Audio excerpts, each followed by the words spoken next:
Est-ce que ChatGPT peut être un bon conseiller skincare?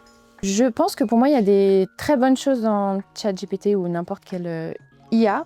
Mais encore une fois, il y a du bon et du mauvais. Et quand on n'est pas expert, entre guillemets, c'est toujours un peu compliqué de faire le tri dans les informations. Donc pour moi, si on a l'occasion, c'est très intéressant de faire un diagnostic de peau avec un expert afin de faire un peu le tri dans toutes ces informations. Quelle est l'erreur la plus fréquente en skincare? La protection solaire, là, c'est bah non, on est en hiver, j'en mets pas, ou moi, j'en mets que quand je pars en vacances. Le soleil, c'est responsable de, je dirais, 90-95% des dommages au niveau de la peau, soit des problématiques de peau, ça peut être excès de sébum, ça peut être taches pigmentaires, et que ce soit après des choses un peu plus graves. Est-ce que les gens ne pensent pas que si on applique plus de produits, ça va avoir forcément plus d'effets?